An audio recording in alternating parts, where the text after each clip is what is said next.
Olá, bom dia a todos, bom dia Rio Grande do Sul, 11 horas e 36 minutos. Hoje é quinta-feira, 28 de outubro. Coloca a sirene, droga na porta da casa. Pensa numa coisa, a droga chegando rapidinho.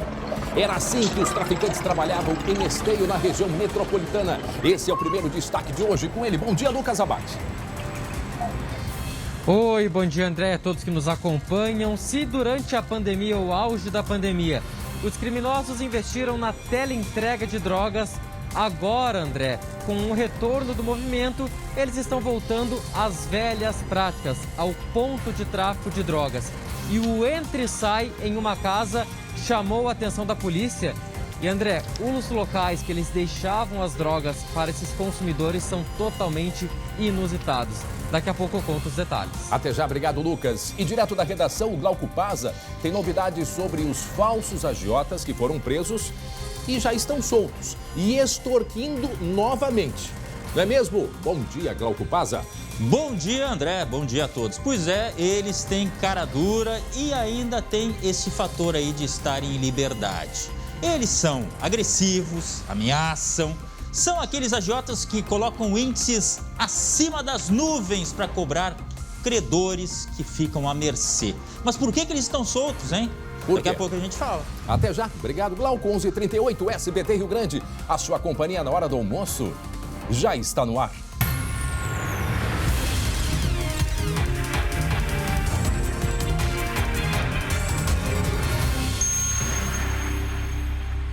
E atenção que tem novidades sobre volta às aulas. O colega Léo Bonesso... nesse momento, gente, o Léo está aqui me passando essa informação. Está chegando nesse momento a informação de que a obrigatoriedade das aulas presenciais no Rio Grande do Sul vai ser na quarta-feira. Quarta-feira. Bom, o grande questionamento, como que vai ser este retorno, né? Quais os protocolos, né, que alunos e professores vão ter que seguir a partir da volta às aulas na quarta-feira. Essa informação ela é novíssima. Se tinha informação de que o governo ia publicar um decreto, né, com a obrigatoriedade ao retorno presencial das aulas. E agora, há poucos minutos, o colega, então, Léo Bonesso, me confirma que o governador anunciou que, devido ao feriado, então, quarta-feira será o retorno obrigatório presencial nas escolas no Rio Grande do Sul. Daqui a pouco, portanto, a gente vai falar mais sobre este assunto, que ainda é muito polêmico, ainda há muita polêmica a respeito deste assunto, que é o retorno às aulas presenciais aqui no Rio Grande do Sul. 11 horas e 39 minutos. Tem um recado muito importante para você. Chegou o Open Protásio. Olha só, seu novo lar, com parcelas acessíveis que cabem no seu bolso. Apartamentos de 2 dormitórios com vaga de garagem no coração do Alto Petrópolis. Condomínio de torre única, com apartamentos de até 46 metros quadrados, entregues com churrasqueira e piso laminado nos dormitórios. Infraestrutura completa, com playground, piscina adulto e infantil, academia, salão de festas, brinquedoteca, espaço pub gourmet, Pet Place, que é o espaço para os animais, e também bicicletário.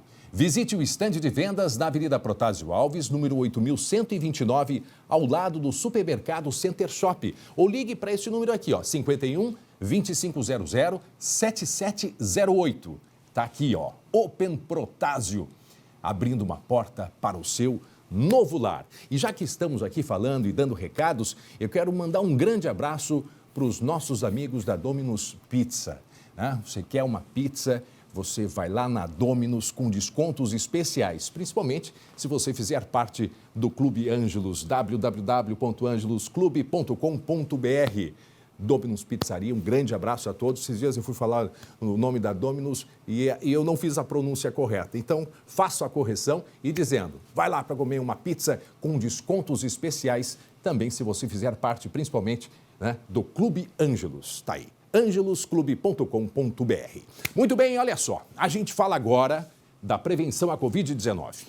Na maior região turística do estado, o passaporte vacinal tem feito parte da rotina dos visitantes, sabia disso? Parques e atrativos de Gramado, né, atrações que tem pela cidade, também Canela, estão exigindo o documento para permitir a entrada dos turistas. Preste atenção.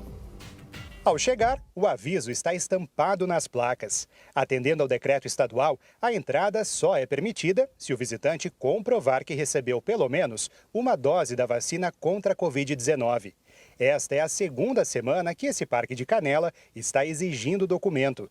Mesmo podendo perder clientes, a norma é seguida à risca. No final de semana, nós fizemos um controle e ultrapassaram 30 casos por dia, desde sexta-feira, durante o final de semana. Agora, no meio da semana, o movimento um pouco mais reduzido, caíram para cerca de 15 a 20 casos de desistências de não entradas, de não comparecimento em função do cliente não portar o cartão vacinação.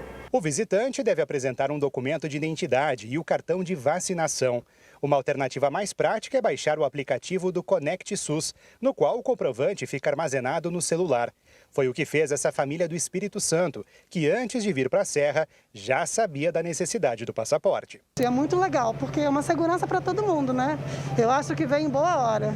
Se as pessoas não fizerem, eu aconselho que baixem o aplicativo e façam, porque vai ser muito bom. A partir da próxima segunda-feira, o decreto amplia o grupo de pessoas que precisa apresentar o esquema vacinal completo. Essa faixa vai contemplar as pessoas com idade a partir dos 30 anos. Já entre 18 e 29 anos, vai ser preciso comprovar pelo menos uma dose da imunização. A apresentação do passaporte é obrigatória em atividades de alto risco de contaminação, como em casas noturnas, estádios, teatros, parques temáticos e de diversão. E no momento em que o Natal invade a Serra, nada melhor do que aproveitar tudo isso protegido.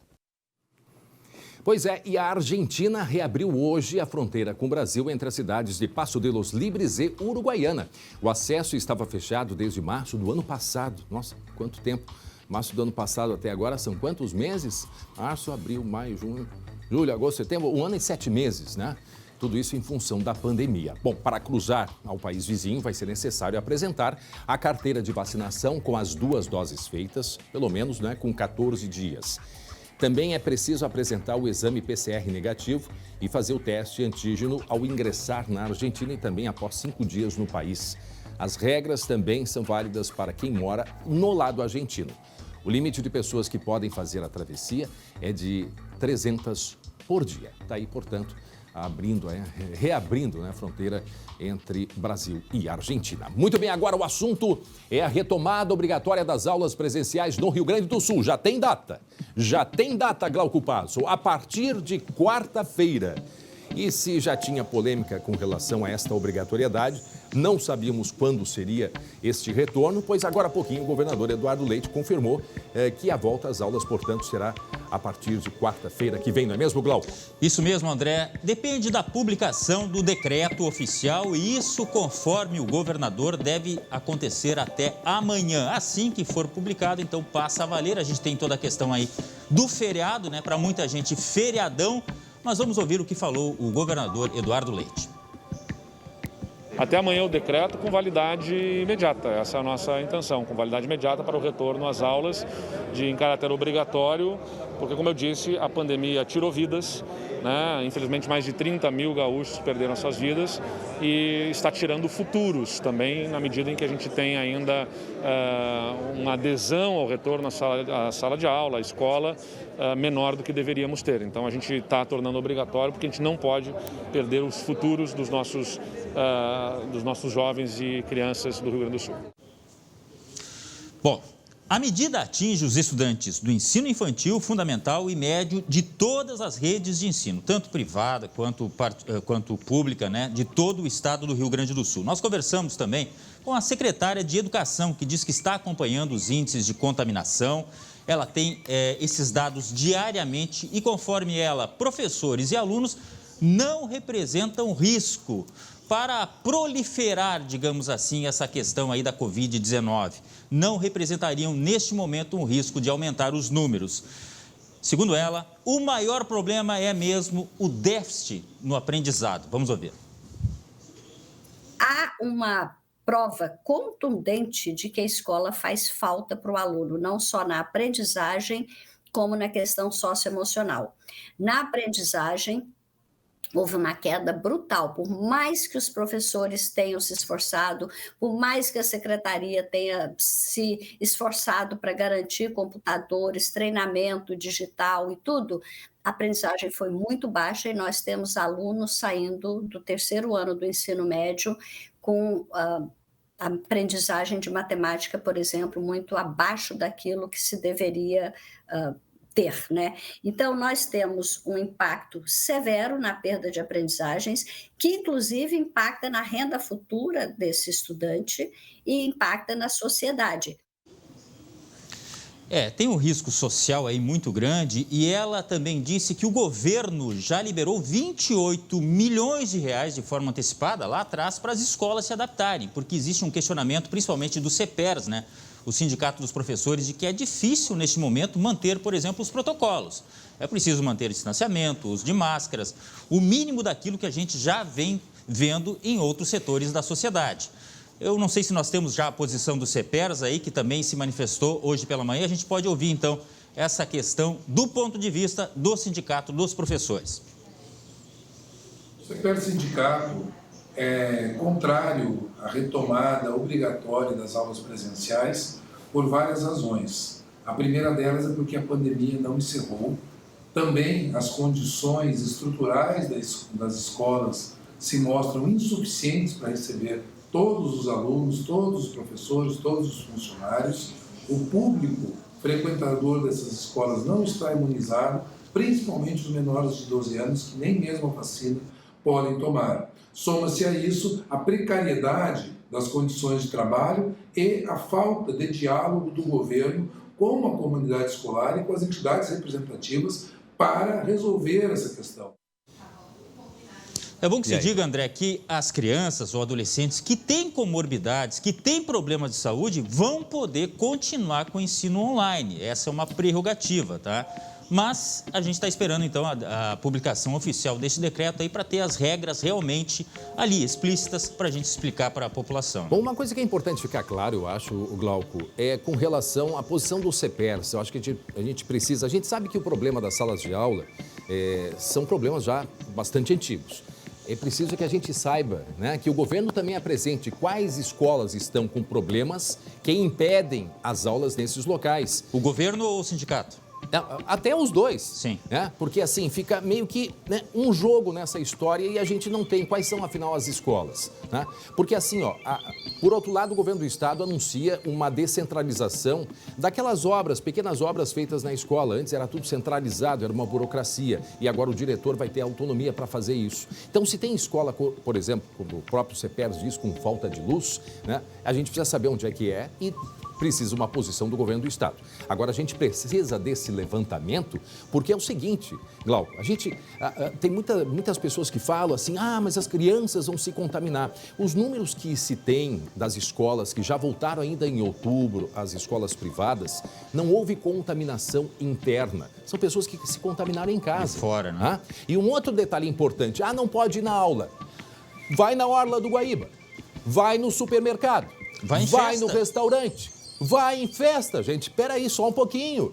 Estes 1 ano e 7 meses de pandemia, o reflexo no aprendizado chega a 7 anos. Nós fomos aqui defensores, né? Sempre do bom senso, né, Glauco? Sempre do bom senso nesse momento de pandemia, quando não se tinha vacina. Nós entendemos as reivindicações dos professores, não há dúvida disso. Sim, e o governo tem que oferecer condições e estrutura dentro de sala de aula. Fora o álcool em gel, aquela condição mínima e básica de atendimento para os seus alunos. Agora chegou o momento de de fato, sabemos que o reflexo pode, imagine, chegar a 7 anos. 7 anos o reflexo negativo dessas crianças que estão afastadas deste convívio. Exatamente, André, exato. E a gente vê ali o tapete sendo colocado, a gente já tem um avanço nos estudos no que se refere à contaminação, né, do coronavírus. É importante, sim, a limpeza, a higiene dos sapatos, né, evitar os toques, mas principalmente a circulação de ar. Isto é essencial que tenha nas salas de aula, Glauco. É verdade. Eu entendo também os dois lados, assim como você. Eu sou filho de professora, de escola pública, eu lembro quantas vezes ela levou coisa de casa para dentro do colégio, mas entendo o outro lado. Por exemplo, o Sindicato das Escolas Particulares saudou a volta às aulas e aí nós temos a seguinte questão colocada. Alunos de escolas particulares, de repente, vão, dar um pulo. E as das escolas públicas, se não voltarem, vão ficar no nível inferior. Isso é, no mínimo, injusto. É injusto, é ou não é, André? Não, é verdade. Então, por isso que o governo precisa, ao mesmo tempo que toma esta decisão, que decide o retorno presencial na quarta-feira, precisa de uma resposta à altura para a sociedade e principalmente aos professores, né? Principalmente aos professores em termos de condição. E isso sim a gente aguarda para saber como que esses problemas, as escolas que enfrentam problemas de janela quebrada, de vidro quebrado, goteira, de falta de luz, de falta disso, falta daquilo, falta de profissional, o governo precisa imediatamente anunciar esta posição e uma resolução para isso. Porque não adianta voltar às aulas a partir de quarta-feira e o problema continua o mesmo. Escola sem luz, aí realmente fica bastante difícil, Glauco. Muito. E a gente está falando do futuro do Rio Grande do Sul. São essas crianças que daqui a pouco vão estar aí nas principais funções. Então tem que abrir realmente muito o olho. E para quem está chegando agora, 11h52, o retorno às aulas presenciais no Rio Grande do Sul, vai ser anunciado, vai ser publicado ainda hoje. Ficou para quarta-feira para os ensinos infantil, fundamental e médio. Correto, Glauco? Exatamente. Ambas as redes, escolas públicas e privadas. Muito bem. Nós seguiremos acompanhando e ainda cobramos uma resposta, uma posição para este planejamento deste retorno a partir da quarta-feira. Coloca a sirene aí! Coloca a sirene porque na manhã de hoje... Olha, a manhã de hoje também começou agitada, viu? Teve operação da Polícia Civil na cidade de Esteio, na região metropolitana. O que é que estava na mira, André? Estavam na mira criminosos ligados ao tráfico de drogas, inclusive com um esquema organizado de delivery de entorpecentes. Delivery de entorpecentes. Ou seja, a teleentrega da droga. Os destaques com ele. Explicando pra gente como que foi essa operação, Lucas Abate. Tudo bem, Lucas? Tudo bem, André. E olha essas imagens que são de câmeras de segurança de Esteio. Olha essa casa aí, André. Um entra e sai de gente, alguém vai, sobe a escada, mexe ali, daqui a pouco sai. Sabe o que é isso, André? Um ponto de tráfico de drogas. E aí você falava da teleentrega de drogas. E isso foi algo observado pela polícia. Se durante o auge da pandemia, os criminosos investiram na teleentrega, no delivery, enfim, em outras formas de se entregar a droga, agora, André, com tudo voltando ao normal, o pessoal vacinado, as ruas voltando a ter movimento, o que os criminosos fizeram? O quê? Voltaram para a modalidade antiga. Voltaram para os pontos de tráfico de drogas. E essa casa aí chamou a atenção da polícia que antes era um ponto de tráfico de drogas, a polícia sempre monitorou. De uns meses para cá ficou bem tranquilo, caiu o movimento e do nada, André, volta a acontecer esse entra e sai por ali. Ou seja, a polícia desconfiou que era um ponto de tráfico de drogas retomado e de fato era isso. E hoje a polícia foi até esse local e outras casas também na região conhecida como Bairro Pedreira, em Esteio, bem próximo à BR-116. E lá, André, prendeu 3 criminosos, 3 traficantes que estavam envolvidos nesse esquema. O que tinha de diferente? E até o que dá origem ao nome dessa operação, Operação Picape. Os criminosos, os traficantes, eles não faziam a entrega diretamente para o consumidor, para o usuário de drogas. André, eles deixavam em locais ali escondidos, uma fresta na parede, deixava na janela, pendurado no portão, daqui a pouco como se fosse algum tipo de lixo. Então o usuário já sabia, ia lá e só pegava e evitava o contato direto com o traficante. 11h55, faltando 5 para o meio-dia. Coloca a sirene. Operação da Polícia Civil em Esteio na manhã desta quinta-feira. Aí a gente observa nas imagens mais um ponto de drogas, onde se fazia a telebusca, a teleentrega. Era um ponto que estava sendo observado. E quais são os números desta operação? Olha aí nas imagens, ali no detalhe, vejam a movimentação que acontecia no alto desta casa, no segundo andar ali. Havia um pavimento onde se fazia toda a comercialização, né, Lucas?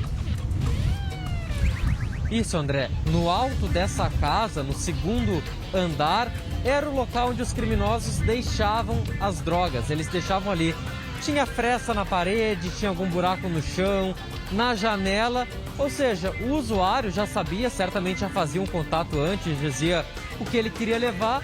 Chegava lá na casa, subia a escada, pegava a droga e depois pagava de outra forma ou deixava o dinheiro ali para o traficante. Outro ponto que chamou a atenção da polícia nesse caso. André, antes os próprios traficantes faziam a entrega dessa droga.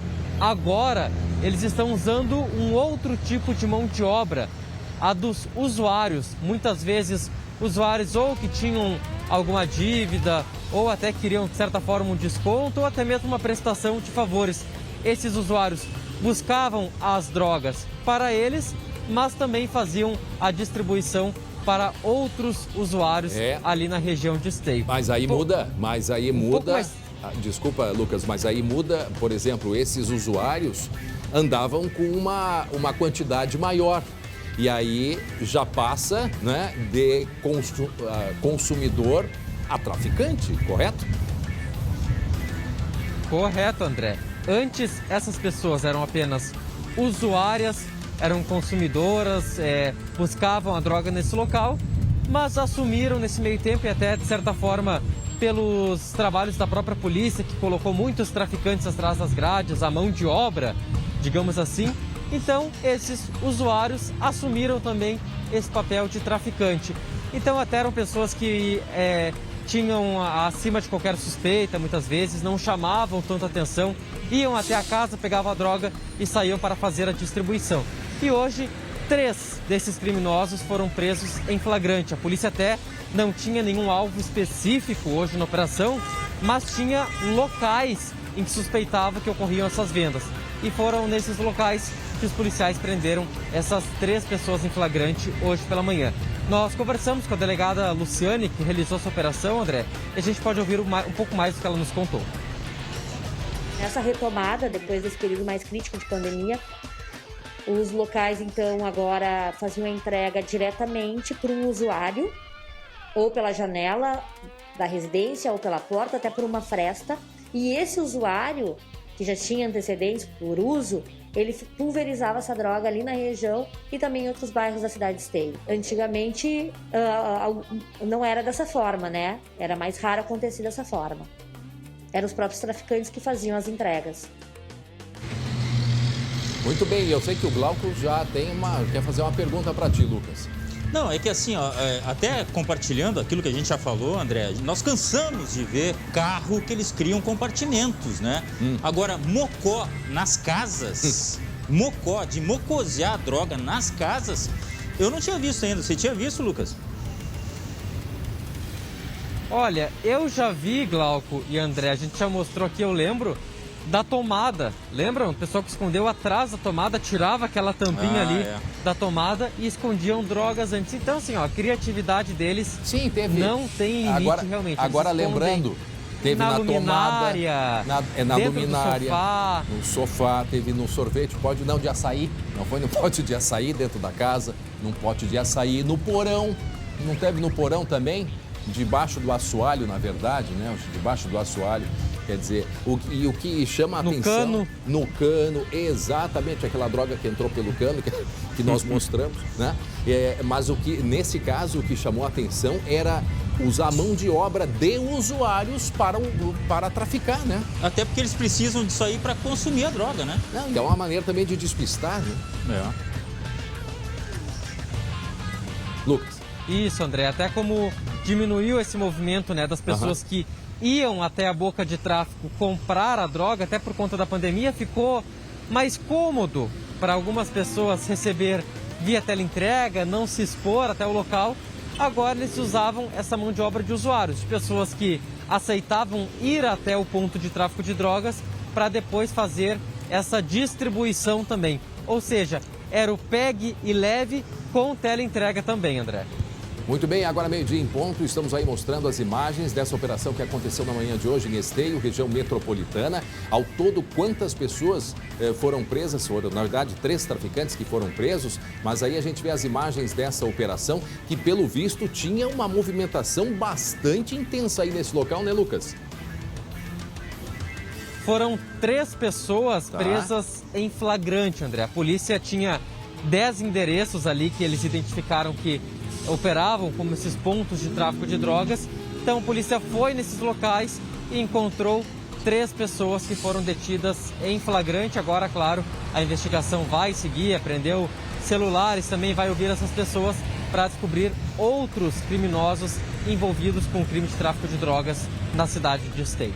Ô André, imagina quanto tempo a espreita para fazer essas imagens, né? Para monitorar todo aquele espaço. Tem o Shopping Drogas ali, né? O Shopping Laje.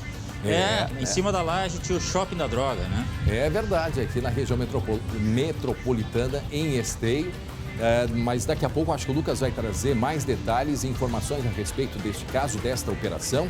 Ao menos 3 pessoas serão presas, mas tem aí uma investigação bem maior e em seguida o Lucas vai trazer outros detalhes. 12h, 2 minutos agora. Mais uma apreensão. É de drogas? Hein? Não? Apreensão de quê? Carne estragada sendo vendida em... Não pode ser uma coisa dessa.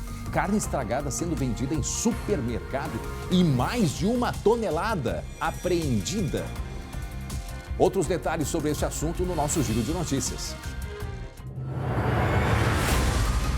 Olha a nojeira, queijo podre, carne totalmente mal acondicionada e produtos fora de validade. Policiais autuaram estabelecimentos comerciais em Três Passos e Tenente Portela, no noroeste do estado. É a segunda operação na região esta semana. Festival de celulares. Os aparelhos foram pegos com traficantes na Restinga, em Porto Alegre, além de porções de maconha e cocaína prontas para serem vendidas. A Justiça do Trabalho bloqueou mais de 7 milhões de reais do patrimônio do responsável pela fábrica clandestina em Triunfo. No local foram encontrados 17 paraguaios e 1 brasileiro em trabalho escravo. Deste total, 2 milhões e 400 mil reais serão destinados para pagamentos de direitos trabalhistas e indenizações aos trabalhadores. O restante será reservado para o pagamento de danos morais. As 18 pessoas foram resgatadas na semana passada. Elas ficavam no subsolo de um galpão perto da BR-386, onde não havia ventilação nem luz natural. Também eram vigiados, não podiam sair e tiveram celulares recolhidos.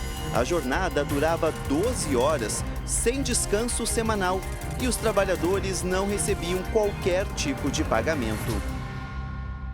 Tá aí. Importante agora esses estrangeiros que chegavam ao aeroporto. Essa informação que nós mostramos aí, a operação que aconteceu, acho que foi na semana passada, né? É que a gente não pode dizer que eram escravizados, né? O termo, tu precisa dizer que eram em situação análoga. Né? À escravidão. Eram estrangeiros que chegavam no aeroporto e imediatamente a criminalidade tirava o celular e levava para esse trabalho, né? Nesse subsolo. Percebam o tamanho da fábrica, é aquela fábrica de cigarros, né? De cigarros... Eles falsificavam cigarros paraguaios, ou seja, assim, uma coisa totalmente absurda, mas numa enorme produção. Aliás, mais da metade dos cigarros consumidos, né, cigarros aí de origem do Paraguai, era fabricado, na verdade, dentro desse esconderijo, mas era uma grande fábrica. E agora essas pessoas vão ser, portanto, né, indenizadas. Eu imagino a situação dessas pessoas, eu só não sei o número certo, mas não são poucas, né? Parece que por isso o envolvimento da Polícia Federal, né? Imagine. Pessoas de outros países com equipamentos utilizados na fabricação de cigarros de forma convencional, só que eles adquiriam, né, dessas fábricas. Realmente um esquema muito bem montado, né? E esse esquema que ainda está sendo investigado, porque afinal de contas, quem é que fazia, né? Da onde que vinha a produção do fumo? Quem eram os fornecedores? Tudo isso, portanto, sendo ainda investigado. Afinal de contas, como dissemos, era uma grande fábrica, né, de falsificação de cigarros aqui no Rio Grande do Sul. Agora, outra imagem que chama a atenção aí no nosso giro de notícias, essa história dessa carne que a própria polícia salienta, carne com prazo vencido, estragada, Glauco. Eu fiquei pensando nisso aí. Mas o que é isto? E não é a primeira vez que a gente mostra, né? Não. Agora em supermercado? Não tem como aceitar isso. A gente mostrou esses dias no mercado público, né? A carne mal conservada. Olha, teve aqui no mercado público, a gente mostrou uma operação que teve, né? Com prazo de validade, enfim. Mas a partir do momento que está com o prazo de validade expirado, é uma carne que ela pode dizer que ela, né, não pode consumir, né? Não tem segurança nenhuma. Agora, esta operação aí, deixa eu repetir os municípios aqui que o Luciano está me passando. Tenente Portela, e Três Passos, isso ali no norte do estado, pertinho lá de Frederico Westphalen, naquela região. Então, atenção, né? Atenção. E nesses dias quentes, por falar nisso, a meteorologista Estael Cias está aqui só olhando para o celular dela, vai trazer informações sobre os próximos dias. A gente tem dias de calor agora só em Porto Alegre, 29 graus é a temperatura nesse momento. A temperatura vai passar dos 30 graus, ou seja, nós já temos aí temperaturas de verão. Aquela imagem que colocaram é de Gramado? É isso? Do Lago Negro em Gramado? Bom, aquela deu agora, justamente agora ela deu um probleminha, mas temos a imagem parece. Pode ser, da Avenida Borges de Medeiros em Porto Alegre, da Borges de Medeiros lá em Gramado. A gente em seguida vai mostrar a imagem ao vivo. Mas enfim, em seguida a Estael Cias vai falar sobre o calor nos próximos dias. Tá aí, ó. O pessoal tá de bermuda. Lá em Gramado tá quanto agora, Estael? 24 graus, temperatura para a serra, né, já alta. A gente vê que o pessoal está com manga curta. Mas em seguida a Estael Cias vai falar mais a respeito do tempo nos próximos dias. Quando eu falei ao calor, quero dizer que é isso. As temperaturas já estão altas. Aquela região é uma região no norte do estado, Três Passos, né, Frederico Westphalen, de temperaturas muito altas também. Então, se não forem os alimentos não forem muito bem acondicionados, mas dentro de um supermercado, geralmente a gente vê isso em locais, né, mais assim, clandestinos, menores, clandestinos, mas um supermercado fazer isso com a sua população ou explica muito bem, ou a população nem vai querer entrar, nem passar. É informação, Olha André. aí a imagem, gente, que isso? Não, imagina o cheiro. Aí interditaram lá uma padaria e um açougue. Mas para aí, ó. Desculpa, para aí, olha. Sabe? Só tu olhando essas imagens aí, tu já desiste. Que apresentação, Não, pelo amor de Deus. Pelo amor de Deus. Chega. Fecharam esse estabelecimento. Eu tô ficando contaminado só de olhar. Pode tirar. Um açougue e uma padaria interditados. Mas eu fico pensando, gente, qual é o respeito à população quem faz esse tipo de coisa? Isso ali parece uma lavanderia, né? Ali parecia uma lavanderia. É verdade. Né? É uma lavanderia? Ah, não. Ali, olha, até que tem um freezer, né? Mas pelo jeito... Mas o que é isso? O que é isso? Olha só. Não, e aí, certo, ainda a carne com um precinho promocional, né? Olha as ligações ali, até com curto-circuito, estava ali, ó, queimado ali no canto. Além de tudo, um perigo. Olha o freezer onde estavam acondicionados esses alimentos. E aí eu te pergunto, será que é uma carne que tinha um procedimento lícito?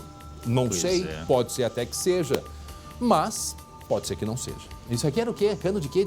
Que nem consegue decifrar o que é aquilo. Olha aqui a carne derretida, gente. A carne derretida, desculpa, eu sei que é horário de... Mas a gente não pode deixar de mostrar e alertar, porque é a nossa saúde, é a sua saúde, a saúde da sua família. Aconteceu no norte, pode estar acontecendo em outros lugares também. Mas olha, André, esse negócio de carne no lixo... já vai dar muito pano para manga. A gente vai falar sobre isso aí, tá? Pois é verdade. Gente que não tem alternativa vai lá comer no lixo e o pessoal da justiça tá de olho. Isso virou um caso danado, uma polêmica danada, né? Já a gente vai falar sobre isso. Lá em Uruguaiana, né? Lá em Uruguaiana. Coisa horrível isso. Vamos falar sobre descarte de alimentos, né, Glauco? E aí tava no lixo, mas as pessoas estão com fome. E aí? Uma pessoa que pega a comida do lixo, que estava lá para ser descartada, tem que ser condenada? A gente chegou a perguntar nas redes sociais. É uma coisa tão delicada que é difícil até, é surreal. Mas daqui a pouco a gente vai falar mais a respeito disso, desta polêmica que vem lá de Uruguaiana. 12:10, agora atenção. Lembra de uns agiotas que ameaçaram e tentaram extorquir, né, uma idosa aqui em Porto Alegre? Ô, Glauco, conta pra gente o que é que aconteceu, né, com essa dupla depois que esses dois aí foram presos. É bom deixar claro, essas imagens são de arquivo, tá? Porque eles já não estão mais com as mãozinhas assim, já estão livres, leves e soltos andando por aí. E pior, cometendo ainda os mesmos crimes, tá? Eles estão soltos e eles haviam sido presos em flagrante no último dia 13, depois de tentarem tirar dinheiro de uma idosa de 63 anos. Ela tinha quitado um empréstimo, mas os homens insistiam em cobrar mais e fizeram, inclusive, várias ameaças por WhatsApp. Mas por que os dois estão em liberdade? Olha só o que a gente vê aí, print de tela de celular com ameaças desses criminosos, Eles são realmente violentos, ou pelo menos manifestam isso nas palavras, assustam mesmo, justamente para intimidar as vítimas. E por que eles estão em liberdade, André? Na decisão, o juiz afirmou que trata-se de crime praticado sem violência ou grave ameaça. Bom, aí depende da interpretação, acho, né? Bom. Pois é, aí eu já fico lembrando aí, nesse caso, tudo bem, aí quem foi pegar a comida do lixo, bom, depois a gente vai falar sobre isso.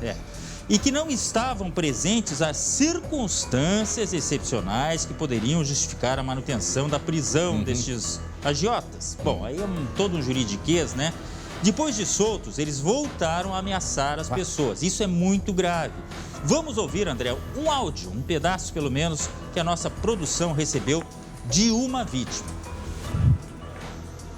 Eles continuam mandando mensagens, ameaçando, dizendo para meu namorado que é muito fácil me acharem, que eles podem pegar uma foto minha, postar nos status e oferecer o triplo do valor para quem souber o meu paradeiro.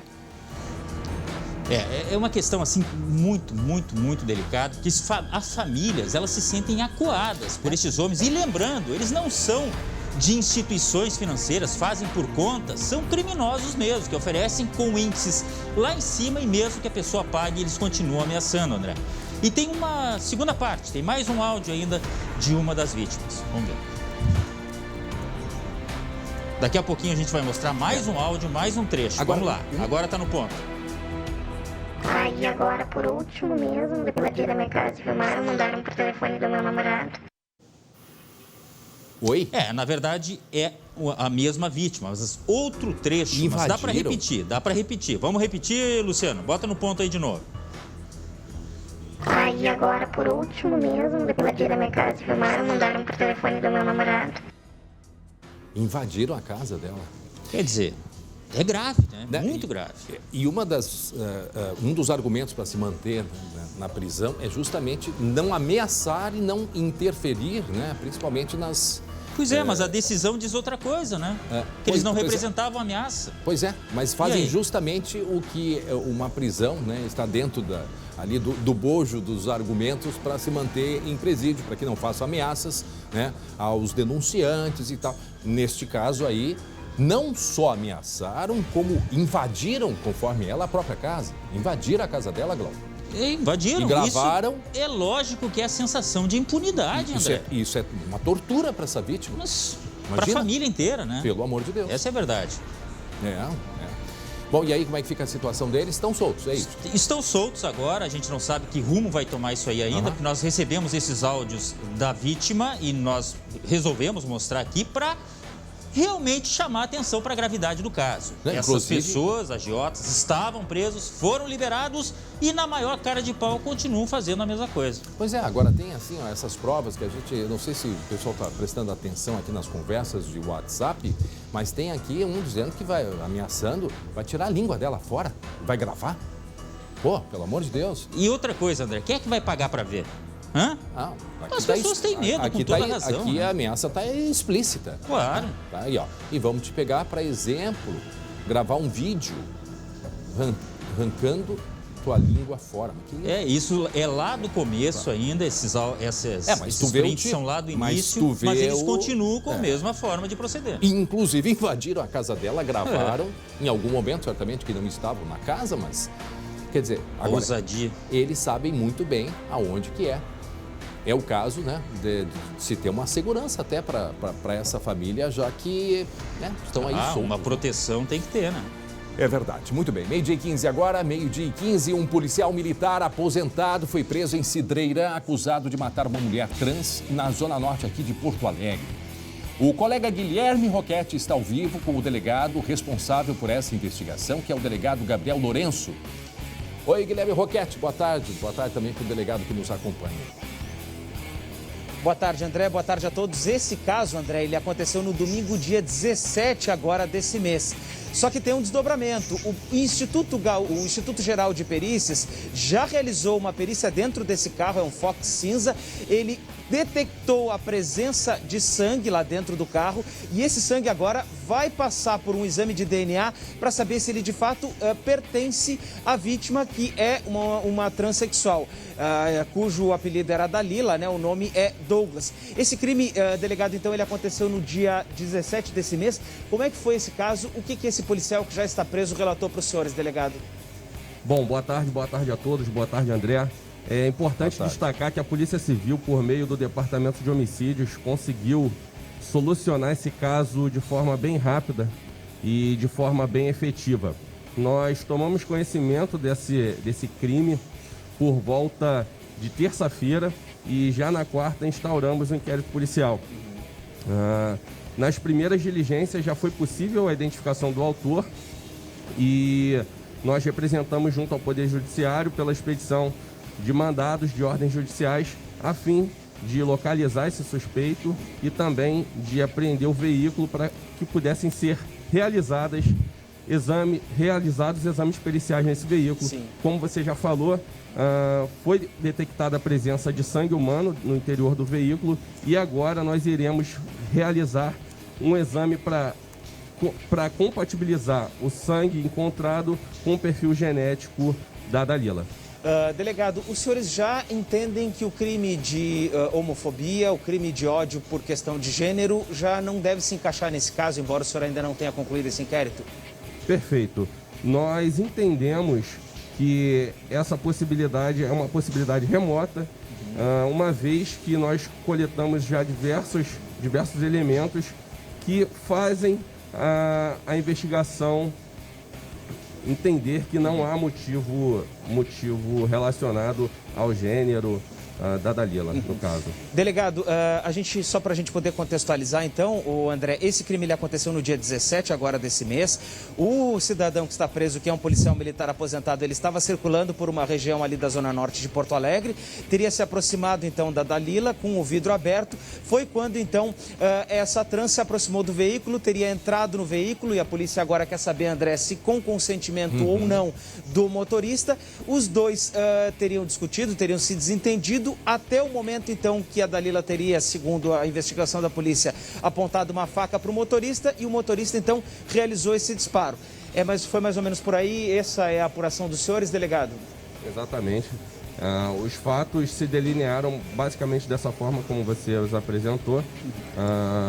O autor do delito estava naquela proximidade da Manuel Elias, uma zona de prostituição conhecida aqui em Porto Alegre. Ao avistar a Dalila, provavelmente abaixou os vidros, momento em que a Dalila pôde ingressar no interior do carro. Eles teriam dado uma volta e nessa volta a Dalila insistia para que fosse realizado o programa. O autor não queria realizar esse programa. Na sequência, a Dalila começou a fazer a cobrança de valores e nesse instante teria puxado uma faca e direcionado esse instrumento para a barriga do autor.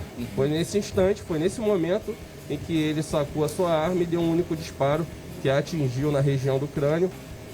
E posteriormente esse corpo foi deixado na cidade de Alvorada, às margens da RS 118. Delegado? Sim, e posteriormente também a faca... Perdão, André, pode fazer a pergunta. Não, eu acho que a gente ia no mesmo caminho. Se a faca foi apreendida, foi localizada, delegado. Isso, então, delegado, a faca com relação a ela. Então, André, essa faca ainda não foi localizada.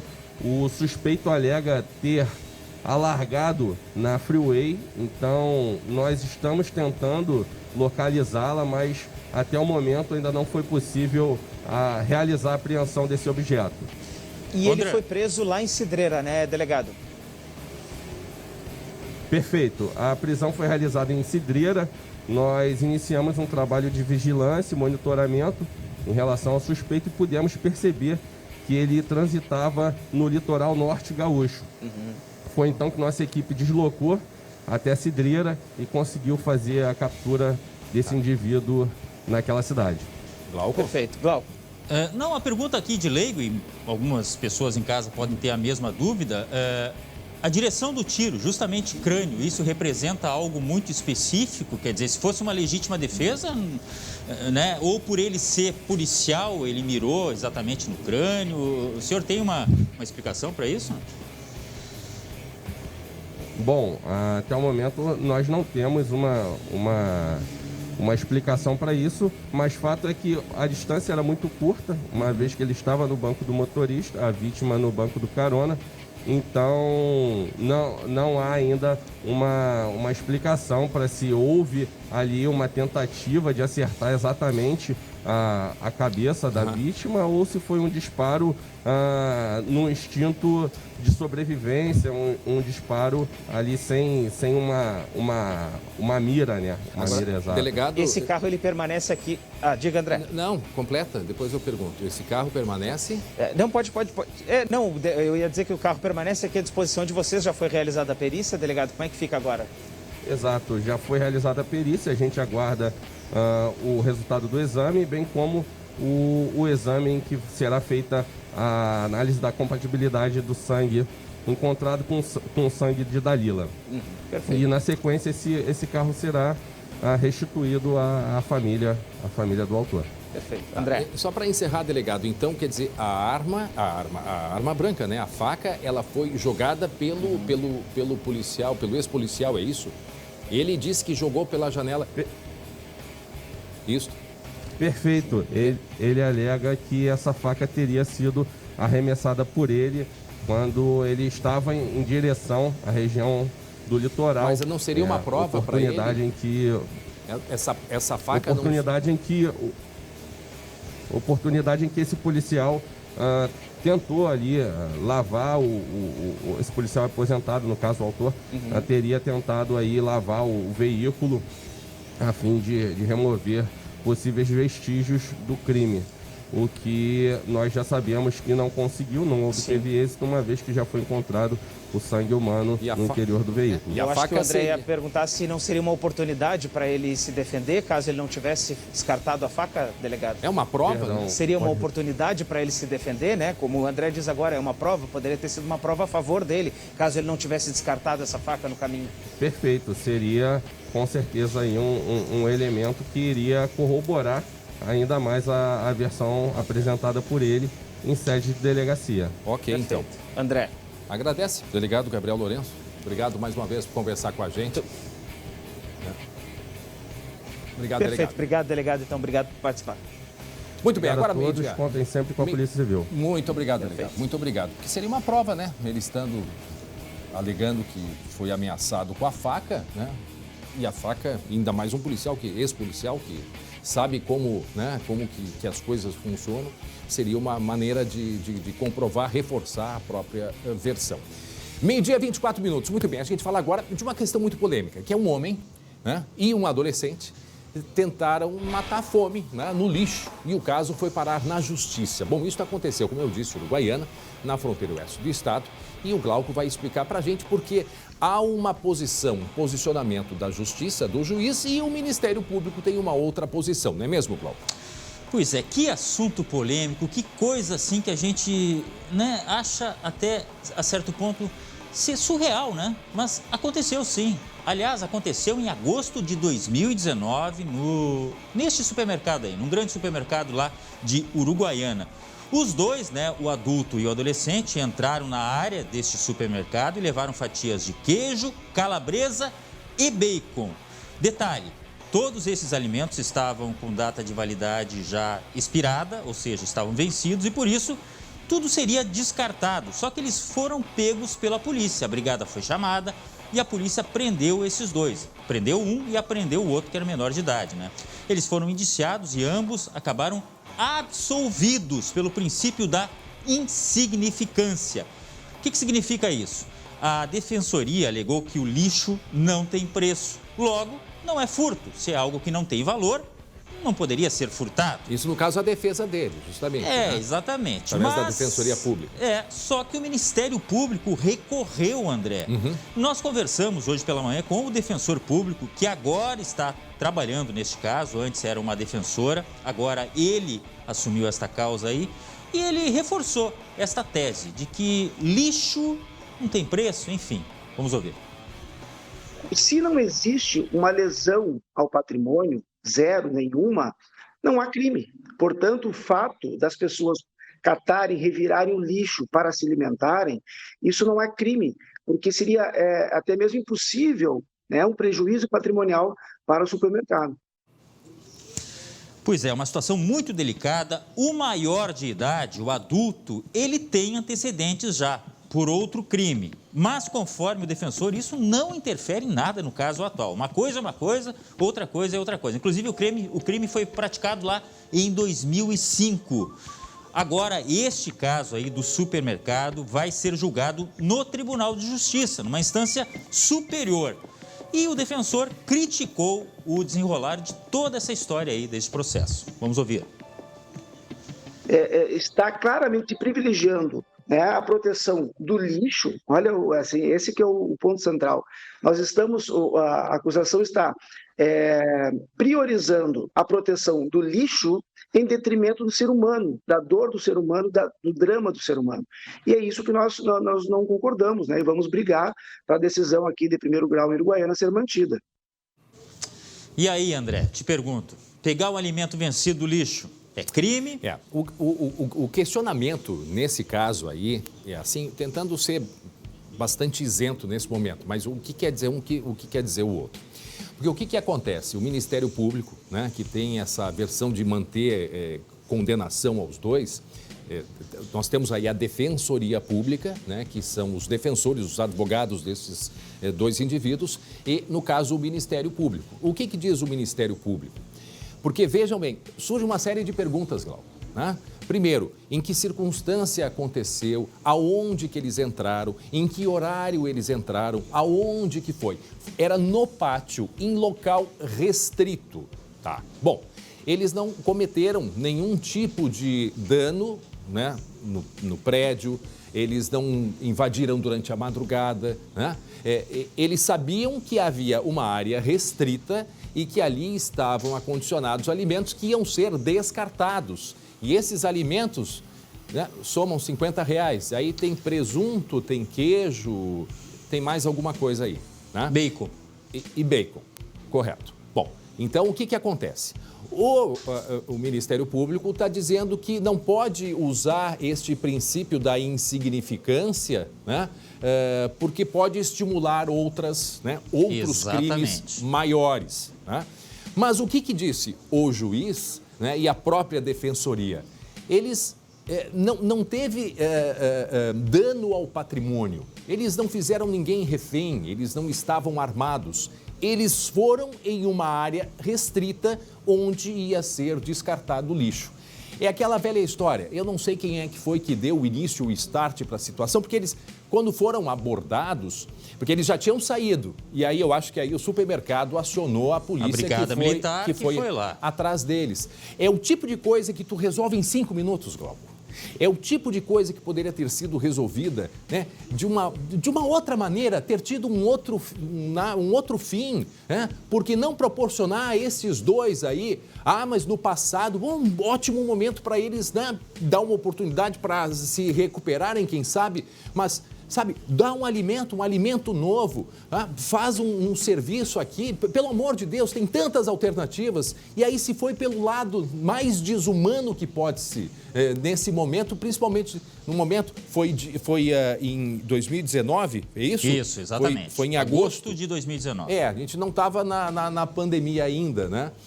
Estava num período, mas não importa, com ou sem pandemia, há situações muito mais difíceis de serem conduzidas e problemáticas do que essa, na verdade, e que agora vai ir para o Tribunal de Justiça. E dependendo da situação, vai ainda para Brasília. Quer dizer, a gente discutindo algo que poderia ter sido resolvido de uma maneira tão mais simples, de uma maneira tão mais humana, né? Eles foram 100% corretos, os dois? Não sei dizer se foram 100%, mas onde é que está a humanidade numa hora dessas, da gente, sabe, poxa, dá uma chance, né? Eu entendo que o Ministério Público tem a sua posição e tem medo que isto sirva de exemplo para coisas mais graves, mas chega num momento desses, né, que nós estamos vivendo que, poxa, se a gente não tiver um pouco de humanidade, levar tudo na ponta da caneta, não sei onde é que as coisas vão parar, Glauco. Pois é, uma outra questão é que esse adulto, ele está sendo enquadrado também por corrupção de menores, só que essa tese cai por água abaixo, conforme o defensor. Por quê? Porque não houve crime. Não houve crime porque o lixo não tem preço. Logo, não tem preço, não houve crime, não houve corrupção de menores. É pano para manga e a gente vai ver o que vai acontecer com isso aí, André. Tem um posicionamento de quem que a gente vai apresentar? A Defensoria, olha, tristes tempos em que lixo, né, alimento vencido, tem valor econômico e o Ministério Público se empenha para criminalizar a miséria e o desespero das pessoas em situação de extrema vulnerabilidade. É aquela velha história que a gente estava falando. Né? E é bom deixar claro, a gente não está condenando aqui a instituição. O supermercado chamou a brigada até por um dever, porque a gente sabe o que significa consumir alimento vencido, né, André? Nós estávamos falando disso aí agora há pouco, né? A gente estava falando da carne vencida, aquela que foi apreendida, enfim. Fez a sua parte, mas o que nós estamos discutindo aqui é todo o desenrolar dessa história, né? Inclusive aqui a decisão do juiz, eu vou ler, tá, gente? Ainda que os acusados apresentem antecedentes, o princípio da insignificância está relacionado com a envergadura da lesão ao bem jurídico tutelado pela norma, não se podendo considerar fatos alheios à conduta, tal como a habitualidade criminosa, para afastar a aplicação do princípio ao fato concreto. Não é, pois, possível se conceber a existência de uma conduta típica que não se afete bem jurídico protegido. Bom, é o que a gente tem aí no resumo da ópera, exatamente essa questão, né, da pouca significância. Não houve lesão a pessoas, não teve algo... Vê só o que a gente tem que discutir aqui às vezes, né, Glauco? Nós estamos, às vezes, me sinto numa situação como se fizéssemos uma tempestade num copo d'água, compreendendo e respeitando, né, o princípio e as decisões das instituições. Mas é aquele tipo de coisa que poderia... É aquilo que nós falamos. Às vezes tu chega numa encruzilhada, né? E tu pode ir para a direita ou para a esquerda. Se tu vai para a esquerda ali, tu pode resolver a coisa de maneira muito simples, muito rápida. Tu pega a da direita, a história vai se transformar numa novela. E eu acho que as coisas são assim, às vezes, elas se transformam numa discussão. E o rito, ele precisa ser seguido. Então, o processo ele vai ter que ir adiante. Claro, Ao mesmo tempo, as instituições, com as suas funções, com as suas convicções, também estão batalhando agora. E essa história, não duvido que pare lá em Brasília. Eu tentei me colocar também no lado do Ministério Público, né? A partir do momento que você libera para esses dois aí, quer dizer que todo mundo vai poder entrar no mercado? Exato. Vai poder... É complicado, realmente. É um fato que não precisava ter ido já tão longe. Né? Já poderia ter sido resolvido ali na esquina do próprio supermercado. Né? Também não condenando aqui, mas é aquele tipo de coisa que às vezes se agem na impulsividade, né? As pessoas vivem, né, nos últimos tempos, nos últimos anos, últimas décadas, né, com medo constante, né, de invasão, de roubo, de assalto, disso, daquilo, e às vezes as coisas tomam um rumo que de fato não precisavam chegar tão longe como chegam. André, nós perguntamos, inclusive, nas nossas redes sociais, você acha que é justo condenar alguém por buscar comida no lixo, mesmo ela estando vencida? Enfim, você acha certo, né, prender por furtar comida no lixo? Tá aí o resultado, ó. 8% acham certo, 92% errado. Tá, mas aí que tá, eles, se era lixo, aí que tá, é a discussão. Não é furtado. Exato. É um descarte. Né? Então, veja só... É até isso, né? Aqui, exato. A nomenclatura. Aí então o problema não é no que eles pegaram, o problema é que eles entraram numa área que não podia. E aí tu tá entrando num local que não pode, e aí tu vai ser preso por causa essa disso? discussão vai longe, né? Tu entende? Por que eles estavam passando fome? Porque não tiveram oportunidade? Porque um esteve na cadeia? Isso então vai o seguinte, aí chega nessa situação, gente, olha só, vocês estão com fome, olha, aqui não é o lugar, mas assim, ó, vocês não vão pegar isso estragado. Quem sabe a gente faz uma refeição legal para vocês, vem cá. Resolvido, Cláudio. Resolvido. Por aí. As coisas são por aí. 12h 35 minutos agora. Atenção, nós vamos para mais um giro de notícias aqui pelo nosso estado.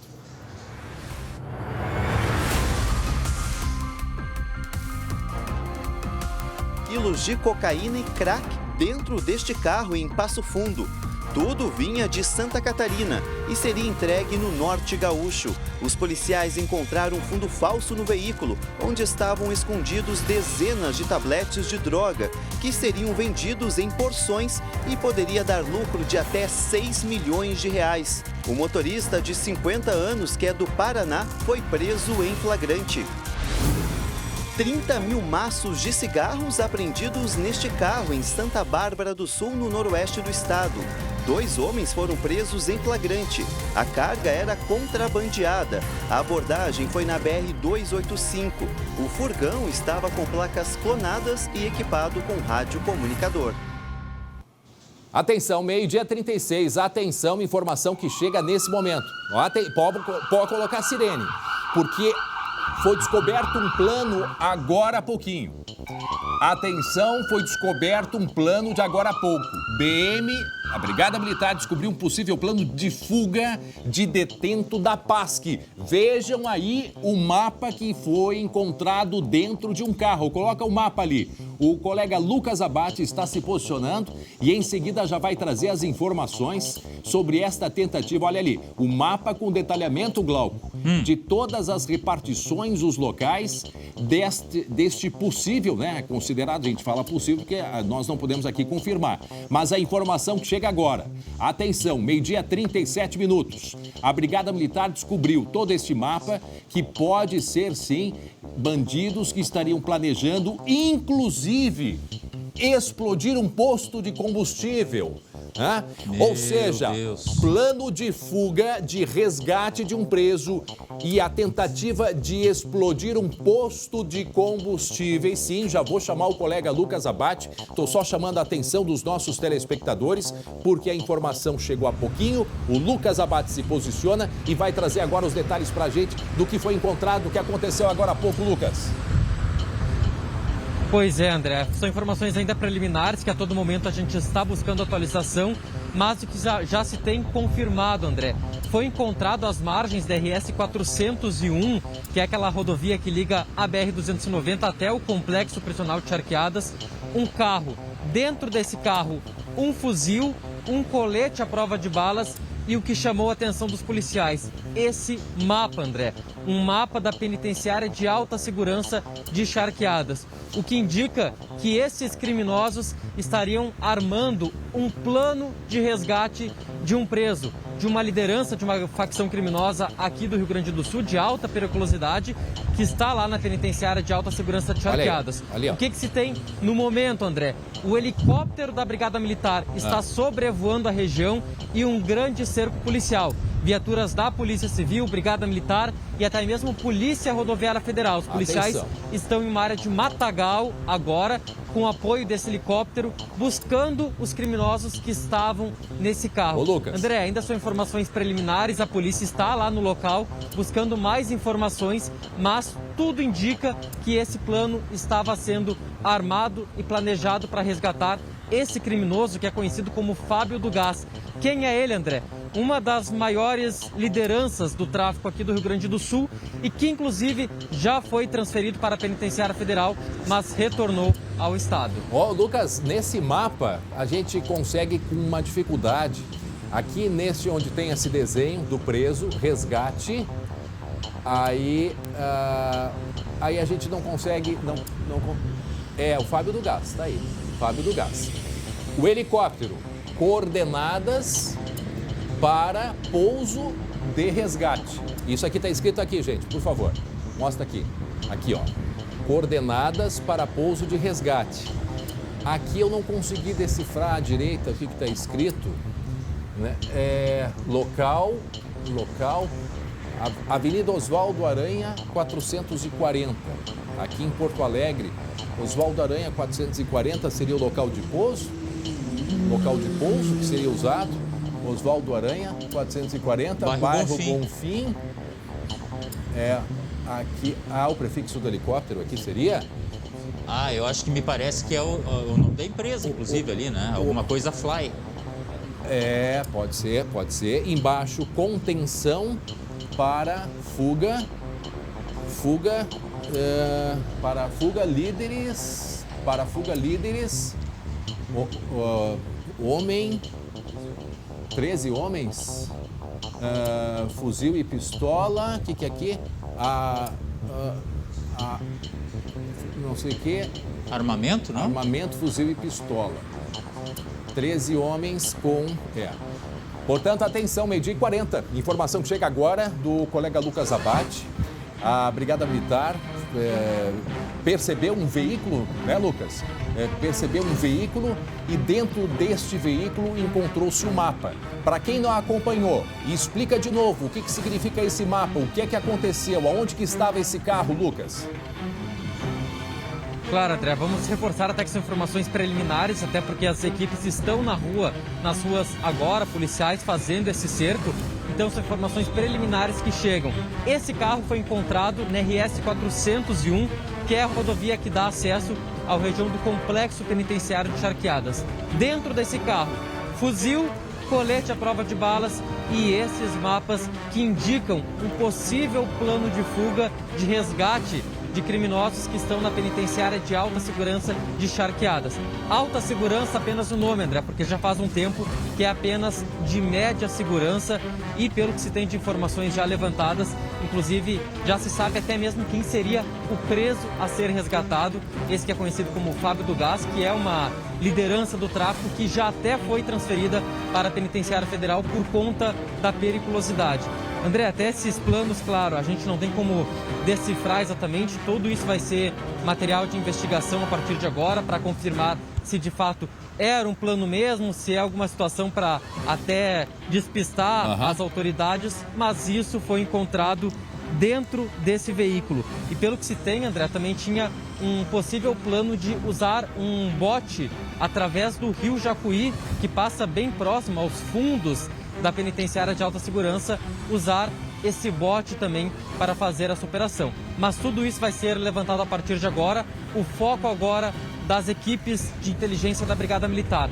Fazer esse cerco, buscar esses criminosos e até por isso tem uma grande movimentação na região de Charqueadas, inclusive com o helicóptero da Brigada Militar sobrevoando o local. Entrando nesse endereço ali, Oswaldo Aranha 440, coloca ali de novo pra gente, por favor. Isso está mais ou menos ali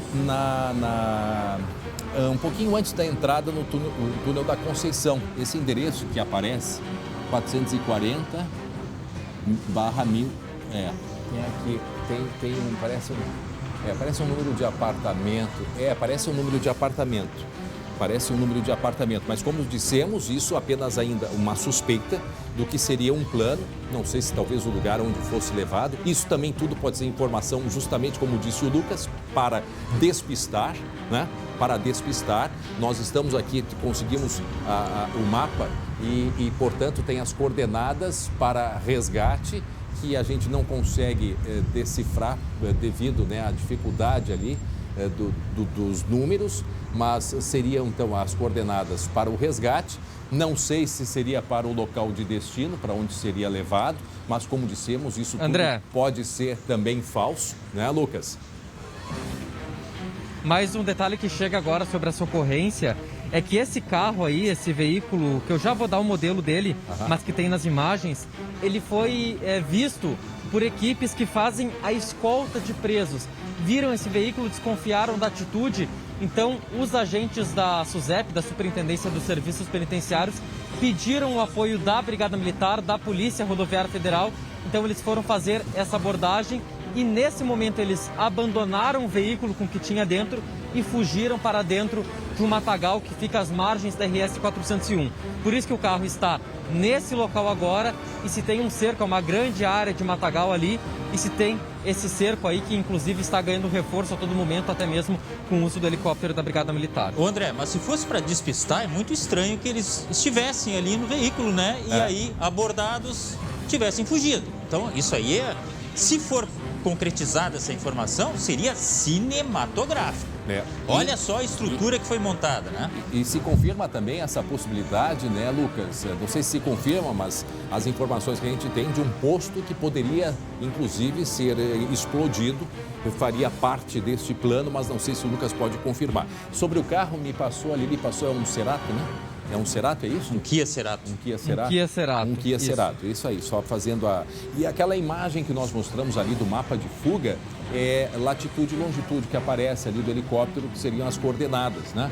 Você colocando latitude e longitude do GPS, você consegue a coordenada, então, para se fazer... Aqui, ó, aqui, chegou a cair a minha caneta, mas aqui em cima do helicóptero, portanto, as coordenadas para o resgate e ali um endereço que a gente ainda está averiguando se seria o endereço, portanto, de destino. Isso ainda a gente está investigando e a gente não, a polícia, nós acompanhamos. E o Lucas dá volta a qualquer momento se tiver novas informações. Obrigado, Lucas Abate. Esta é a agilidade do nosso jornalismo, o jornalismo do SBT. Isso aconteceu, repito, agora há pouco. Um jornalismo que tem respeito, que tem muita seriedade. e que tem muita dedicação de todos os profissionais. E por isso a gente vai mostrar agora uma homenagem que as nossas colegas receberam, a querida colega, a repórter Gabriela Levina e a produtora Mônica Rossi conquistaram o 3º lugar no prêmio Amhigos de jornalismo, categoria televisão. Elas denunciaram nos jornais aqui no SBT a série de abusos sexuais praticados pelo cirurgião plástico gaúcho Klaus Brodbeck, com as pacientes. As premiações, elas foram entregues na noite de ontem pela Associação Médica do Rio Grande do Sul. Portanto, as nossas colegas, Gabi, a Mônica Rossi, um trabalho de dedicação, ficaram um longo tempo acompanhando e estudando, e nós trouxemos aí, inclusive ontem falamos, ele que foi recentemente liberado pela Justiça, mas casualmente ontem ainda tinha mais uma vítima procurado a polícia. São pelo menos aí 35 casos que estão sendo investigados. Os demais casos já até expiraram o prazo, mas está aí o trabalho das nossas colegas, ontem então premiadas pela Amhigos. Daí, a Gabi Lerina e a Mônica Rossi, parabéns. Grandes colegas, grandes profissionais que nos honram, A gente gosta muito delas, pessoas muito especiais e agora, portanto, recebendo essa homenagem. Glauco. Merecidíssimo, André? Parabéns para toda a equipe, porque sempre tem alguém ali que ajuda a botar no ar, que ajuda a pesquisar, que ajuda a editar. Parabéns para todos nós, é a nossa função social, André. Abraço e daqui a pouco... grande para... E daqui a pouco o que tem, André? Daqui a pouco, em seguida, logo depois do intervalo, nós vamos falar sobre a previsão do tempo. Estael Cias vai trazer os detalhes do tempo nos próximos dias e feriadão também, não é, Estael? Qual é a manchete do tempo, Estael? Calor? Calor. E o que é que está acontecendo? Crise no Grêmio, Glauco? O que está acontecendo com a zaga do Grêmio? Crise no Grêmio já é assunto velho. O que está acontecendo com a zaga? E mais, o que está acontecendo com os nervos do Internacional? Perguntas. Tomara que tenhamos resposta. Daqui a pouco. Até já.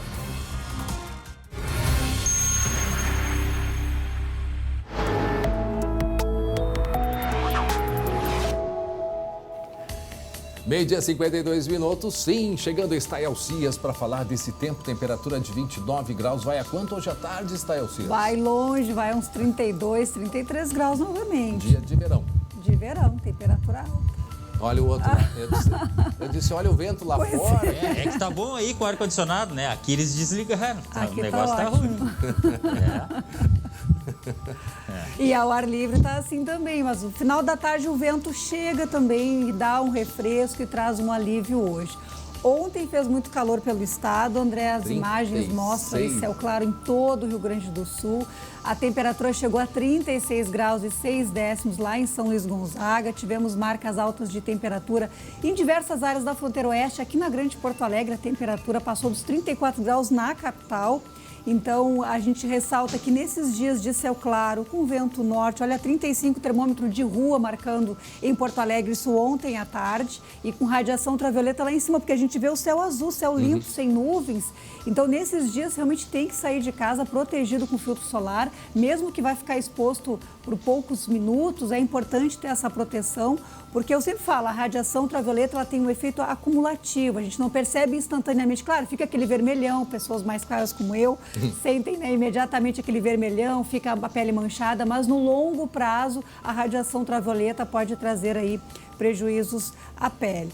Falando de hoje à tarde, André, tem uma pequena mudança hoje à tarde, porque o vento ele vai virar um pouco de norte e leste, então comparado a ontem, a temperatura hoje ela vai subir de 2 a 3 graus menos. Então se chegou a 36 ontem, a 34 graus em Porto Alegre, hoje fica em 31, 32, por exemplo, Novo Hamburgo, que teve ontem 35 graus e meio, hoje fica na casa dos 32, Caxias, que ontem teve 27, hoje fica nos 25, Santa Rosa ainda muito quente com 35 graus.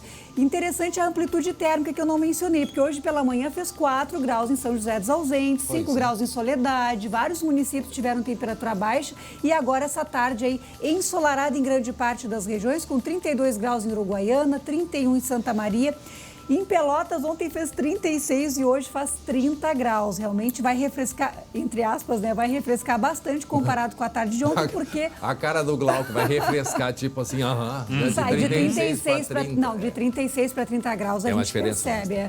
Até porque vai ter vento aqui no final da tarde nessas áreas do leste do estado e muita atenção à divisa com Santa Catarina hoje. Então, região de Iraí, Erechim, até mesmo Vacaria, São José dos Ausentes, porque lá pode ter chuva isolada. É aquela chuva de 10, 15 minutos, mas que em função do calor pode trazer até alguma situação de trovoada. E o mesmo para amanhã, só que amanhã, vamos colocar aqui o mapa de chuva para sexta-feira, mostrando que a chuva amanhã ela pode atingir um número maior de municípios na metade norte do estado. Sexta-feira que também tem sol, também tem calor, mas a chuva amanhã, vamos fazer em cima desse mapa aqui, então, da previsão de hoje. Nessas áreas aqui do Planalto, da Serra, da divisa com Santa Catarina, o dia, sexta-feira, começa com sol, temperatura mínima ao redor de 10 graus, ainda tem aquele refresco na manhã e na madrugada. À tarde, as marcas amanhã similares às de hoje, passando de 30 graus em boa parte do estado. E aí tem chuva isolada, André, e risco de temporais isolados. Tem modelo que coloca até a possibilidade de granizo em algumas partes da metade norte do estado. Mas é situação rápida, passageira e que nos lembra já aqueles eventos de chuva de verão, que chove 10, 15 minutos, depois o tempo abre de novo e volta a abafar. Então não tem refresco. Mas isso só não. na divisa com Santa Catarina? Só nestas áreas mais ao norte, pegando Missões, Planalto e regiões da Serra. Tá. E aí vai chegar o final de semana, Estel, muita gente vai folgar na segunda-feira, né, Glauco? Os mortais. Feriadão, né? Os mortais. E aí, segunda, terça-feira, e aí como é que vai ficar? Pois é, vamos começar então por Capão da Canoa. Acho que já dá para pensar em praia nessa época, ainda mais depois de uma semana inteira passando calor. Quem é que não quer uma praia, sombra e água fresca, né, Glauco? Então, a previsão para Capão da Canoa. Vamos começar pelo fim de semana. Vejam só, tem sol no sábado, sol no domingo, tem sol na segunda-feira. Então, feriadão de uma forma geral proveitosa nas áreas do litoral norte gaúcho. E na terça-feira que as nuvens começam a aumentar e tem chuva. Muita atenção, quem vai fazer parte do feriadão no litoral é o nordestão. Final de semana já ventoso desde sábado e o vento estará presente em todos esses dias. Situação que o gaúcho já está bem acostumado aí. Previsão então para Capão da Canoa. Temperatura na faixa dos 22 graus no fim de semana. Sobe mais aqui entre a segunda e a terça-feira. Vamos para Santa Catarina, litoral sul. Já agora? Partiu? Vamos para Santa Catarina. Parei, só um pouquinho. Vamos lá, todo mundo. Vou pegar sunga. Até o Ostermaier aí que vai estrear daqui a pouco com a gente, né, Edu? Hoje tem estreia. Edu, o Dudu. Já está de mala pronta para Santa, né? Vamos lá para Santa então. Vamos falar do Grêmio, do Inter lá na beira da praia, que fica bem melhor, né? Olha, então vamos para o litoral sul gaúcho, litoral sul de Santa Catarina, em Garopaba, a perspectiva. Vejam, vamos falar sempre daquele dilema que é para o meteorologista, tem que escolher um único ícone para representar a condição do dia todo. Tem ícone de chuva aqui? Tem, mas não chega a estragar o feriadão. Por quê, André? Chuva de verão, de final de tarde. O sol predomina também na região de Garopaba, tem sol e nuvens pela manhã, início da tarde. Aí no finalzinho da tarde, quando começa aquela brisa, aquele vento, já está na hora realmente de sair da praia, tem possibilidade de chuva isolada. Então não dá para desanimar, litoral de Santa Catarina tem mais nuvens, que aqui o tempo vai estar mais aberto, de fato, no Rio Grande do Sul, mas também se aproveita por lá, mas com uma condição de chuva passageira. Temperatura parecida com o Capão da Canoa, 18 graus, 19 no turno das manhãs, 22, 23 graus no período das tardes aí no sábado, no domingo, na segunda e na terça-feira em Garopaba. Eu estou me distraindo aqui, olhando lá para Gramado, Estael. A gente tem a imagem ao vivo de Gramado. Eles podiam fazer uma passagem subterrânea aqui, porque eu estava aflito, o pessoal atravessando e os carros vêm cruzando. Eu estava aqui, cuidado, para, diminui. E a gente vê que em Gramado também tem sol, né, Estael? Não, Gramado, a Serra Gaúcha, vai ter todo o feriadão com uma condição de bastante sol, temperatura que se mantém em alta.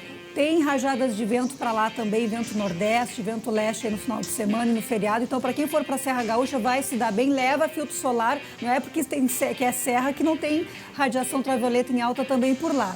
Indo para aqui, para Porto Alegre, que nós vamos ficar por aqui, né, no feriadão. Então, o que nós teremos aqui? Condição de tempo proveitoso, vai dar para curtir os belos parques de Porto Alegre. Tem a nova orla ali que eu vi na segunda-feira, que ficou linda, ficou sensacional. Então, dá para aproveitar realmente aí os próximos dias, quinta e sexta-feira. Hoje é isso aí, tempo firme e ensolarado. Amanhã tem um pouquinho de nuvens chegando a Porto Alegre. Temperatura hoje aos 31, amanhã 29.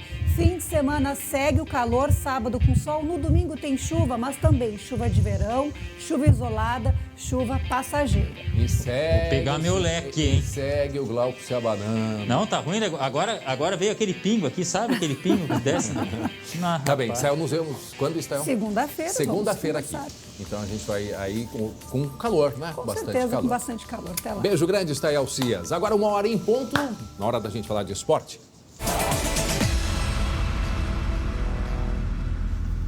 Muito bem, eu chamo direto o Glauco Paza e também o nosso colega, o Eduardo Ostermaier, que o Vale dos Sinos, Litoral Norte, acompanhando a audiência, bombando no litoral e no Vale dos Sinos. Bem-vindo, Ostermaier. Obrigado, André. Obrigado. Estamos aí, né? Agora, estamos na área. Obrigado aí pelas boas-vindas. E aí, Glauco, recebe aí o colega Glauco. Pra trocar uma ideia com o Glauco aí, né? Pra não deixar o tio Glauco sozinho também. Boa, na verdade, assim, um time bom é o time que é misto, né? Entre o experiente e o jovem, né? Eu tenho 40, ele tem 20, somando os dois dá 60, média 30. Tá ótimo. Somando os dois, chega a minha idade. 23. Bota um pouquinho mais pra mim, Glauco. Tá bom, então. Vamos lá falar de esporte, que é o que interessa. Seja bem-vindo. Eu ainda vou aprender Ostermaier. Pra mim é o José Maia. Eu já apelidei ele assim. Vamos lá, então. Começamos com o quê? Com o Grêmio, pode ser? Porque tem um baita reforço na área. Literalmente, na área. Jeromel, o cara se machucou lá no início de setembro, né, Ostermaier? Ele teve uma fratura no dedo, mas vem cá, ele tá treinando normal, ele volta ao time ou é só uma opção, hein? Foi a grande novidade do último treino, né? A volta do Jeromel, porque o Grêmio não estava indo muito bem na zaga. Os últimos 7 jogos, inclusive, o Grêmio foi muito mal, foi o segundo time no Brasileiro que mais sofreu gols, e agora o Jeromel chega como um reforço antigo, que o torcedor conhece e também aprova a presença do Jeromel na zaga, que pode daí dar uma aliviada no Grêmio. Será que Jeromel e Kahneman ainda formariam a melhor zaga do Brasil? Esta é a questão. O fato é que o Ostermaier falou um negócio aí que preocupa realmente, né? O número de gols sofridos pelo Grêmio. Olha aí, a gente botou na tela para você entender melhor. 14 gols sofridos nos últimos 7 jogos. Um gol a cada 5,8 finalizações. Ou um gol a cada 2,8 finalizações no alvo, ou seja, na casinha aquela. Sabe a casinha, né? Só a Chapecoense tem uma sequência maior de jogos sendo vazado. E Chapecoense é bom lembrar, né, Ostermaier? Tá lá embaixo, não pode estar mais embaixo porque não tem. Mas que coisa, né, Glauco? Quer dizer, então, que em 3 chutes que o adversário dá no gol nos últimos 7 jogos, o Grêmio tomou gol em menos de 3 chutes. Não, a situação é muito preocupante, ainda mais que o Grêmio vai pegar o Palmeiras. O Palmeiras já tá naquela... Bom, enfim, vamos lá, vamos torcer, que é o que resta também. Por falar em torcer, torcida do Flamengo, né, Ostermaier? Torceu. Não deu muito certo, né? Flamengo do Renato. E o que aconteceu, rapaz? Conta pra gente o que aconteceu, hein? O que aconteceu? Foi a segunda pior goleada que o Flamengo do Renato sofreu no Maracanã, só não foi pior que o Inter, né? Que fez 4-0 no Flamengo. Só um pouquinho. Não. O Renato não é aquele que disse que com 200 milhões... Ele não perdia jogo, que não sei o que lá. Ele falou. Se gabava, né? Mostrava, Glauco, que ele tava invejando aquele time milionário do Flamengo, que na época era treinado pelo Jorge Jesus, depois pelo Rogério Ceni. Mostrou bastante inveja e falava que com ele não ia ter nenhum problema, né? Tá, então eu vou te dar essa honra. José Maier, chama o Renato aí. O Renato, falando quando era técnico do Grêmio e depois, agora, na coletiva de ontem. Vamos ver. Futebol bonito, eu vou falar uma coisa para vocês. Futebol bonito hoje no Brasil, vocês têm que cobrar de 2 equipes. O Flamengo e o Atlético Mineiro. No momento que um clube se dispõe a gastar 200 milhões, que eu não tenho nada a ver contra os outros clubes, aí vocês têm que cobrar deles títulos e futebol bonito. Mesmo com elenco bom, elenco forte, é que eu falei, você não vai ter sucesso de 100%. O próprio Jorge Jesus esteve aqui e perdeu, saiu da Copa do Brasil também, né? Depois ganhou o Campeonato Brasileiro e a Libertadores. Olha, o que eu vou dizer? Lembrou do Jesus? Jesus Cristo. Não podia deixar de falar do Jorge Jesus. Eu vou te dizer o seguinte, português. Tem um ditado para isso aí. A língua é o chicote da... sabe, né? Tem que suportar também isso aí, a gente sabe como é que é o Renato. Vamos pro outro lado, então, Ostermaier. Vamos falar do lado vermelho. O que está acontecendo com os nervos do pessoal lá no lado do Beira-Rio? Quanto cartão, cara? Pois é, Internacional tem tido o maior número de cartões vermelhos, mas também de cartões amarelos, como a gente está vendo aí, né? São 5 titulares que estão pendurados. Vamos dar uma olhada aí. Isso aí nós temos em gráfico, Olha né? aí, ó. Esse aí é os cartões vermelhos, mas tá valendo já. Os cartões vermelhos que o Inter lidera o ranking de cartões vermelhos no Brasileirão são 9. O último foi o Patrick, né? Brigou com o adversário e olha, desses 9, André e Glauco, desses 9 expulsos, 8 foram em jogadas que a bola não estava rolando. Então, 8 foram por indisciplina, por briga com o árbitro, reclamação com outro jogador. O Patrick, a última, agora contra o Corinthians, estava brigando ali com o adversário, né? Bem no final do jogo. E aí já são 9 expulsos do Inter desde que o Aguirre chegou, ele com a Chapecoense, né? Só o jogo do Fortaleza cartão. Que ainda não era o Aguirre. É, muito cartão. E sem o Patrick, olha, quem não gosta do Patrick só tem um aviso aqui, tá? Os jogos que o Patrick não estava, deu problema, né, Ostermaier? Deu problema. Tá aí também, ó, jogos sem Patrick, ele que é uma ausência confirmada na próxima partida contra o São Paulo, não jogou em 4 só do Brasileirão, ou seja, ele jogou bastante, né? Empatou com o Sport, perdeu pro Furacão, Atlético Paranaense, empatou com o Corinthians e empatou com o Cuiabá. Só 4 partidas que o Patrick não esteve presente, em todas o Inter não conseguiu vencer. O Inter joga agora quando? Domingo fora de casa contra o São Paulo. É confronto com paulistas, né? Grêmio, Palmeiras. E tem mais, chefe, cadê o chefe? O Inter Grêmio, não Palmeiras. venceu nenhum paulista ainda, hein? No Brasileirão. Tá, mas para não com isso aí. Chegou Palmeiras, agora, não venceu o José Maia chegou agora e já tá falando... Tô botando pressão. Segura tua bola. Vamos ganhar, vamos voltar a vencer, hein? É isso aí, vamos voltar a vencer. E lembrando, logo em seguida ali tem Grenal, viu?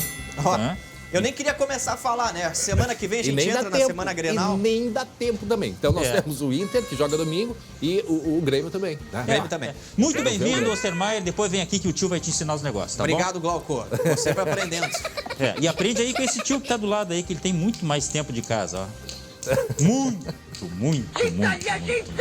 Mas muito, é mesmo? Muito. Tá bem. Pode encerrar o programa que eu vou continuar. Muito. É o áudio de fundo, ó. A gente vai encerrando por aqui. 19h20, segunda edição com o Marcelo Chemalha. A gente volta amanhã a partir das 11h30. Obrigado pela companhia. Tchau, Ostermaier. Valeu, tchau. Tchau, Ostermaier. Até amanhã. Tchau.